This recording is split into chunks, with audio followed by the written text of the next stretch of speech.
What's up, guys? Orca's here, and today we got another video. Today we're going to be talking about the Sonoma race, and this would have been this would have been a boring race, but you know what?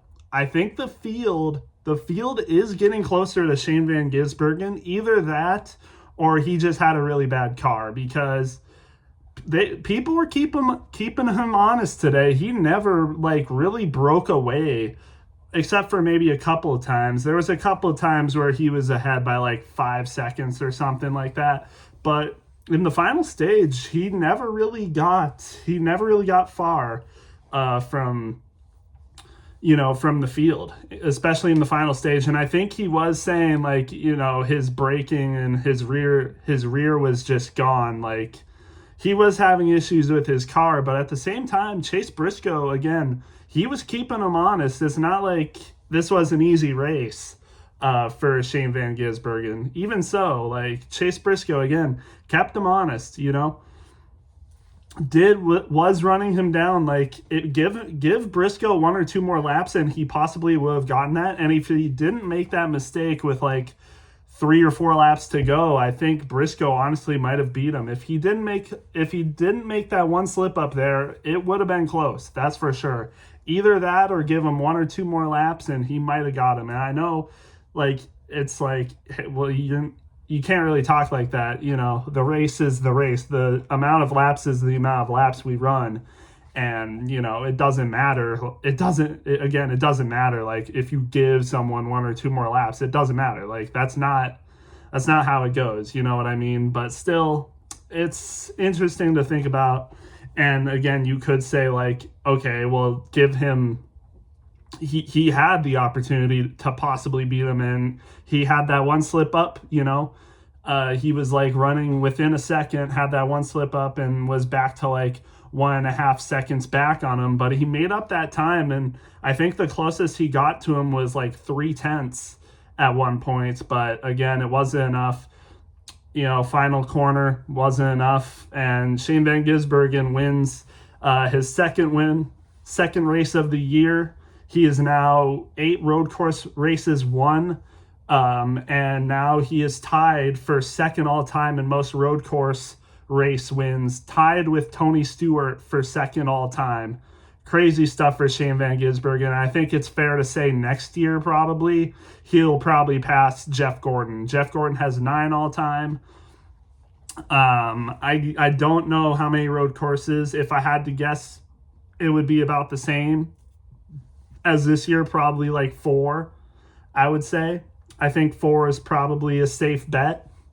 Maybe 5. If it is 5, then yeah, for sure Shane Van Gisbergen is going to beat Jeff Gordon. But if we have 4 next year, we could be going back to the Chicago Street Course. We're going to have Watkins Glen and Sonoma as usual, and Coda. So that's 4 right there. If we go back to the Chicago Street Course, and then we have our 3 classic road course races, I mean, we're going to have 4 for sure. It seems like we've gotten rid of the Charlotte Roval in favor of 2 Charlotte races, which I support for sure. But we'll just have to wait and see. Maybe they come up with something new. Road America, possibly. Who knows? But if we have 5 next year, then yeah, for sure Shane Van Gisbergen is going to pass Jeff Gordon. Even so, I think even if we have 4 next year, like we did this year, I still think he's going to beat Jeff Gordon in all-time road course wins. He's even so right now, it's he's definitely the best road course racer of all time. He has less than 20 road course starts, and he already is only 1 behind tying Jeff Gordon, while Jeff Gordon had I don't know, over 30 road course races or something like that. So yeah, I think it's fair to say Shane Van Gisbergen will pass Jeff Gordon, barring hopefully not a career-ending injury or something like that.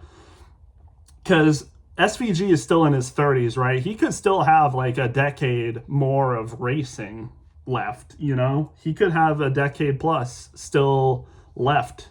So I think it's fair to say Shane Van Gisbergen, he's definitely going to get there.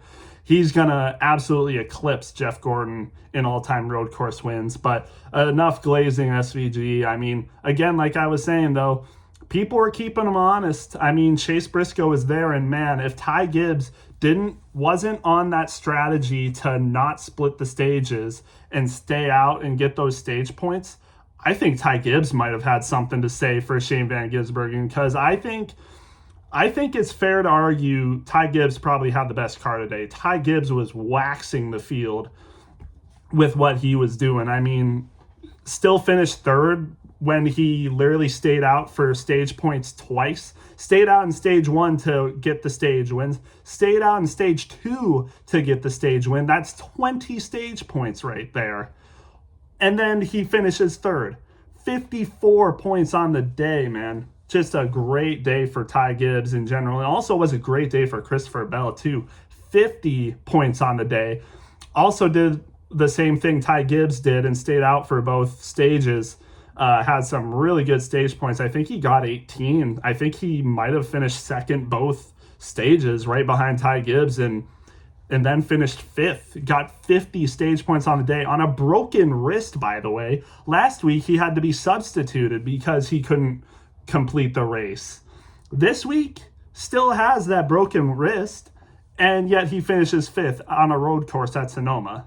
Just great stuff from Christopher Bell. I underestimated what he would be able to do this week. I had, in the in-season tournament, I had Chastain beating him. No matter, like, I was saying, like, all Chastain needs is probably a top 15, even a top 20, something like that, and he'd probably beat Christopher Bell, because I was thinking he would have had to been substituted. But no, he ran the whole race and ran a dang good race. You wouldn't even think he was injured. I mean, great race from Christopher Bell, Ty Gibbs, JGR in general, except Denny Hamlin. But Denny Hamlin was running good too until a certain incident happened. And a lot of people will talk about it. A lot of people were quick to blame Hocevar on that one, which is kind of fair. Hocevar has that reputation. But it did look like, he might have gotten pushed into Denny Hamlin. Possibly by Brad Keselowski. It didn't seem like that was Hocevar's fault that he did that, to be honest. It didn't really seem like that's what he wanted to do. And it didn't even seem like that was honestly his fault, to be honest. It definitely wasn't intentional by him. I don't even think he was trying to give Denny Hamlin a hard time there. I think he just got pushed into him, and either was pushed into him or it was just in the wrong place, and Denny Hamlin was just there, and there was nothing Hocevar could do about it. But I mean, a lot of people again will blame Carson Hocevar for that, but I don't think that's completely his fault, to be honest. A lot of people understandably upset because Denny Hamlin and Tyler Reddick are in a really big battle right now for the number one spot in the chase, to get to the chase. And right now, Denny Hamlin actually still has the lead. He finished 26 on the day, which was enough to put him one spot ahead of Tyler Reddick. Tyler Reddick, by the way, had the fastest lap. Denny Hamlin would have been up ahead of him by 2 points, but since Tyler Reddick got the fastest lap, he's only -1 on Denny Hamlin, which honestly isn't that big of a difference, but it could be. You never know. We've seen it before. People separated by 1 point, before, so it could happen. But speaking of Tyler Reddick, man, it already didn't seem like it was that good of a race for him at the start. He didn't qualify that well, was running in the 20s and stuff like that. And then he has issues. I can't remember what it was. Was it the transmission or something? But he had to go to pit road. They had to go under the hood, see what was the problem. And he ended up finishing this race 4 laps down. Was 6 laps down, got 2 laps back because of the cautions, but he ended up still finishing this race 4 laps down, dead last. No one DNF'd this race. Surprising. Well, not really surprising. Sonoma's Sonoma's a pretty safe course, to be honest. It doesn't really seem like all that much crazy wrecks and stuff happen at Sonoma.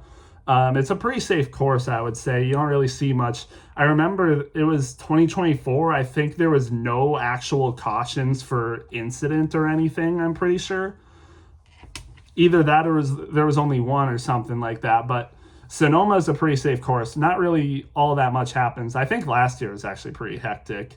Might have had some DNFs, but for in general, it's a pretty safe course. So no DNFs on the race, and the person that finished last was Tyler Reddick, 4 laps down because of issues on his car. And then there was only 3 people that finished 1 lap down. So, I mean, hey, good for them. Like, only 3 people finished 1 lap down, and then only 1 person finished 4 laps down because of car issues. Pretty good race in general. Like, no one really... I mean, there was a lot of on-track incidents. You know, like I said, the Denny Hamlin, Carson Hocevar incident, which, you know, Denny Hamlin was running a good race. He was actually inside the top 10 for a good amount of this race until that happened.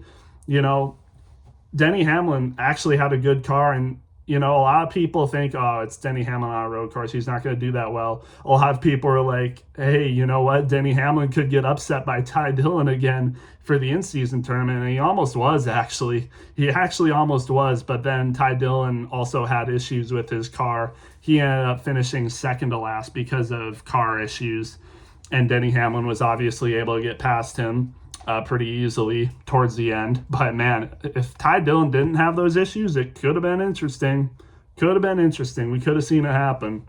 But hey, again, Denny Hamlin now holds the spot number 1 in the chase standings right now. So, you know, good for him. We'll see what happens. But I do think by the end of the TNT broadcast, I think Denny Hamlin should still have the lead possibly. Unless Tyler Reddick like wins Atlanta or something, I think Denny Hamlin will maintain the lead in points after the TNT broadcast is over. So I think, you know, Denny Hamlin's in a good spot right now. He's had momentum, was having good momentum in this race until that happened, but I think his momentum will stay.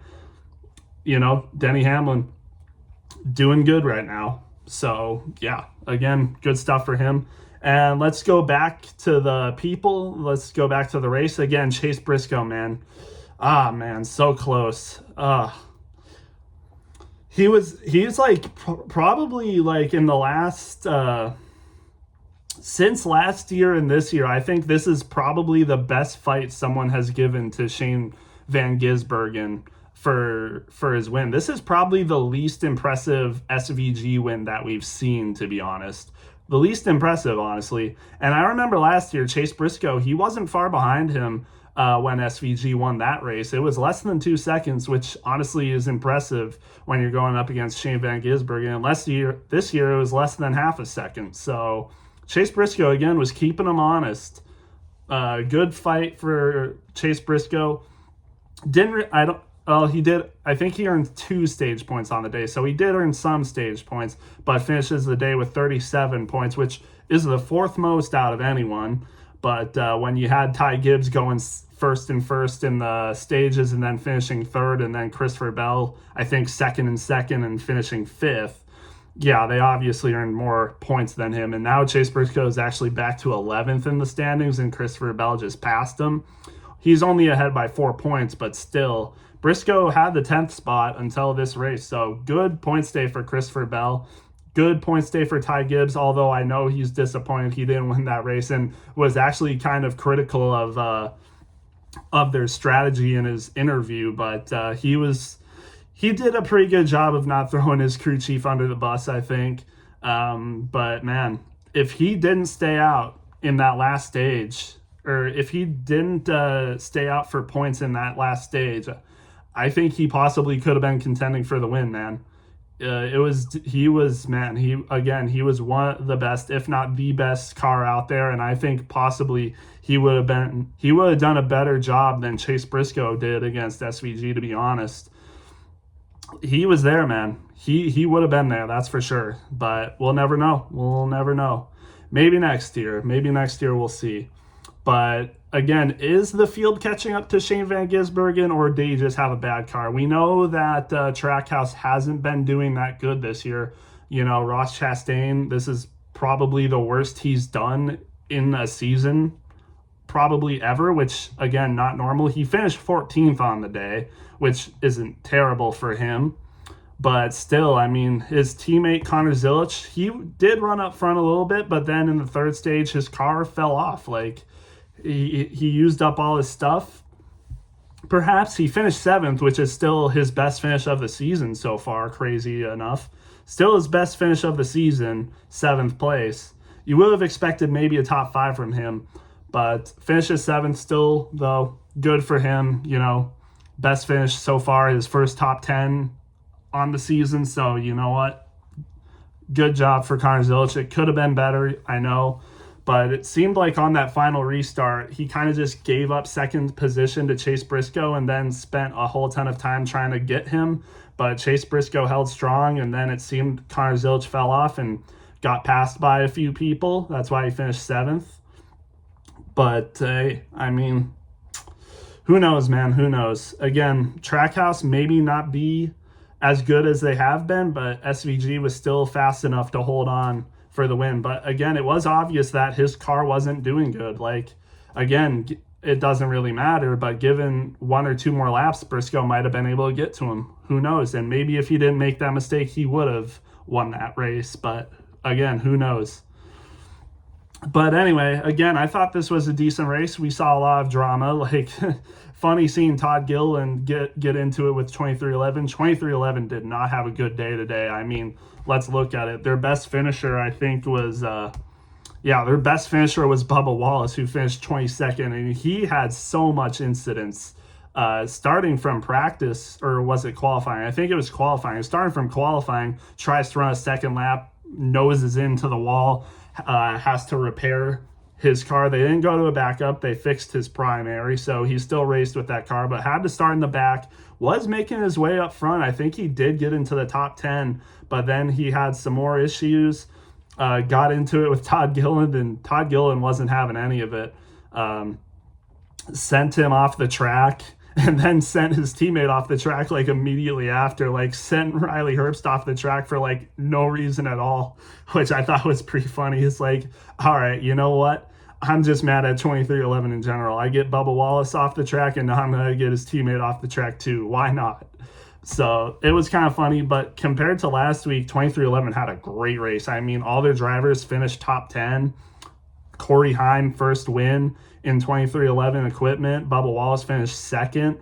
Tyler Reddick, I think, I don't remember where he finished. It was like 5th or 6th, and then Riley Herbst finished 8th.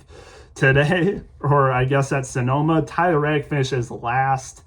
Riley Herbst finishes 30th, and Bubba Wallace finishes 22nd. Just, again, not a great day for 2311. Goes from riches to rags. Not rags to riches, riches to rags. But you know what? I'm sure they'll bounce back. They'll be fine. I think they'll be fine. Like, Bubba Wallace, he's still in the chase. I think he's going to improve. He'll probably do good at Chicagoland. Tyler Reddick will probably do good at Chicagoland. Atlanta, who knows? They might be okay there. We'll see. It depends. They might get into wrecks. But then I think they'll be okay at North Wilkesboro and Indianapolis. Bubba Wallace won at Indianapolis last year, so we'll see. But yeah, this day was not a great day for them. But other than that, I think this was a good race. You know, it was exciting. It probably would have been, again, pretty boring, though, if we didn't have the battle between SVG and Chase Briscoe at the end of the race. But with that, I think it was a good race. Like, I was genuinely, I mean, I am a Briscoe fan, so I was definitely more tense than maybe some other people would be. But I was on my feet hoping to see Chase Briscoe to win that race. But, man, so close. But Briscoe has been doing good. I think he'll continue to do good. So, yeah, we'll just move on. Hopefully he will get that win this year. He's so close. He is so close to getting that win. Hopefully it will come soon. I think he should get a win this year, but we'll just wait and see. We'll just have to wait and see. I will go over the in-season tournament, I guess. I went 11-5 for my bracket. Yeah, there was definitely some surprises. You know, the 1 seed gets eliminated again. The 1 seed got eliminated last year in the first round, and now they get eliminated again. Granted, it wasn't really their fault, and if I mean, it actually probably would have been close because between Tyler Reddick and Alex Bowman actually finished top 10. And Tyler Reddick obviously finished last, but it probably would have been a good battle if Tyler Reddick didn't have those issues. I don't think Tyler Reddick had the car to win the race. I think he might have finished top 10, but it would have been close. So Alex Bowman does get that spot. He beats the 1 seed and advances, so I got that wrong. Tyler Reddick has been really good at road courses. I thought that was a shoe-in for a correct prediction, but stuff happens. So yeah, unfortunate there. That's one of my losses. And then, man, I really overlooked him. I really overlooked him, but where is he? I mean, he finished 29th. Like, come on. Todd Gilliland versus Suarez. Todd Gilliland freaking beats Daniel Suarez. Daniel Suarez had issues with his car, though. That wasn't a speed issue for Daniel Suarez. That wasn't a talent issue or a skill issue for Daniel Suarez. He had problems with his car. He would not have just finished 31st on that race. His teammates finished 9th and 11th, and he finished 31st. Yeah, he definitely had issues with his car, but Todd Gilliland still beats him by 2 positions. Todd Gilliland finished 29th and Suarez 31st. Man, that's unfortunate, man. Would have got that prediction right, but freaking, I don't know, Spire just decided to give him the worst car in existence, I guess. But whatever, man. And then I did have Zane Smith to beat Carson Hocevar. Zane Smith just, he had a really good finish last week. I think he finished 6th at San Diego. Finished 18th today. Not much you can do about that. And Carson Hocevar, he had a really good qualifying effort. He did start dropping in positions immediately during that race, but he was able to hold on, probably fix some things with his car, and still finished 11th on the race. Had some stage points too. So he ended up being Zane Smith there. Tried to go for the upset there a little bit, but didn't work out. Unfortunate, but that's all right. And then I had Logano over Jones, and man, what the heck. Eric Jones finished 23rd, and Joey Logano finished 24th. I thought I was going to get that correct. Joey Logano, I think, qualified top 15, but I guess had issues with his car or something, or just ran out of talent, and he'll let Eric Jones pass him. So I'd like to see the margin that Eric Jones beat Joey Logano by. But Eric Jones finishes 1 spot ahead of Joey Logano, so I end up getting that wrong. Joey Logano, of course. Not a good season, by the way, for Joey Logano. I think he's out of the chase right now still, so they gotta work on some things for Joey Logano. They are coming into tracks that do suit them, they're fast at Atlanta. They're one of the best super speedway teams, so I would expect Joey Logano possibly to have a good Atlanta race. We'll just have to wait and see, though. Chicagoland, they might be okay. And then you got North Wilkesboro. Should be pretty decent there. And then Indianapolis, I mean, hey, Penske and Indianapolis have a lot of history, so we'll just have to wait and see, though. But, yeah, Joey Logano not having a good start to the season so far. And then again, like I said, I did have Chastain over Bell. Chastain had a decent finish for himself. And if, again, I didn't think Christopher Bell would, be this good, to be honest, with that broken wrist. But apparently he was able to manage it pretty well. JGR had some really freaking fast cars. So, yeah, I mean, not much you can say there. I underestimated how good Christopher Bell would be. I underestimated how much improvement he would make on his injury. So, yeah, that's my fault, I guess. So, those were my 5 incorrect predictions, I guess. So, I went 11-5 on predictions. And I had Reddick and Suarez making it to the 3rd round, and both of them are out now. So, that kind of took a hit on me. So, yeah. And oh no, I had Suarez making it to the semifinals too. I forgot about that. I had Suarez making it all the way to the semifinals against Briscoe, and he's eliminated in the 1st round. Again, not really. I'm not gonna blame myself for that, because apparently they just gave him a crap box car. So whatever, man. I'm not salty about it at all. No. But I guess other impressive performances. McDowell finished ninth. Good for him. Kyle Larson, another great day. Another top five. He is doing really good. I honestly, he's a pretty big favorite for Chicagoland next week. So we'll just have to wait and see. Ryan Blaney did good. Apparently his cool suit failed though, and he had to go to the care center after the race because of how overheated he was. But he is okay, so that's good to hear. Yeah, that freaking sucks. But he was able to tough it out and still finish sixth, so good for him. Ryan Preece, another solid day, finishes eighth. Good amount of stage points too. McDowell, like I said, good amount of stage points and finished ninth. He was kind of on the same strategy as Bell and Gibbs. Just didn't have as good of a car as them, I guess. But still, top 10, decent day for him. If he didn't go on that strategy, maybe he would have been top 5. But, yeah. And then, like I said, Alex Bowman finished 10th, Hocevar 11th. Good for them. It was also a decent battle between Keselowski and Cindric. That was also another good battle in the final stage. They were going at it, man, for that spot. And, it looked like Brad was actually going to beat Chastain for a little bit, but then I guess he kind of fell back a little bit. Cindric was able to get past him again. But pretty good battle, to be honest, for a top 15 spot and to advance in the in-season challenge. I thought I was going to get that one wrong, but then Austin Cindric, he got back by him, so good. And then AJ Allmendinger in his 500th start. I think his car was also just not good. He was running top 10, top 5, but his car really was just falling off. It was not good.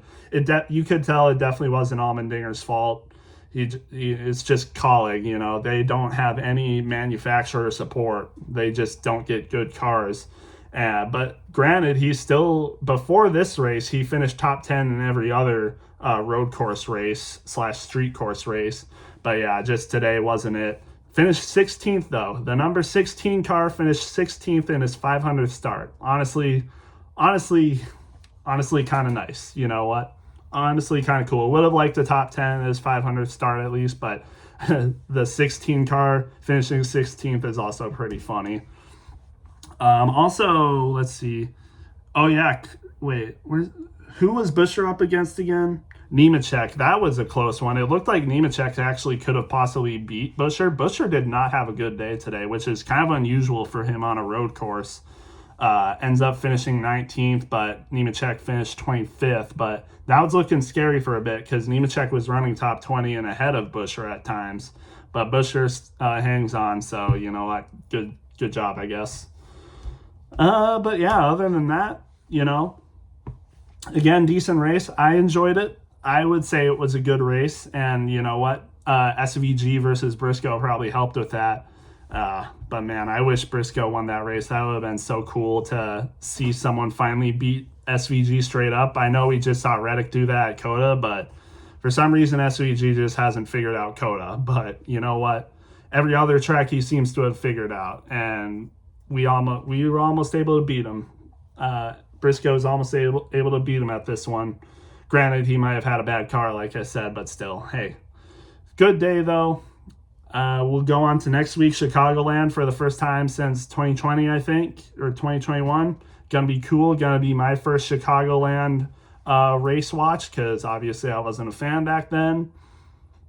But yeah, it's gonna be fun. I can't wait to see it. 1.5 mile track with this package that we've been seeing. Hopefully it puts on a good show, but other than that, that's all I have. Let me know what you guys thought, and I'll see you in the next one.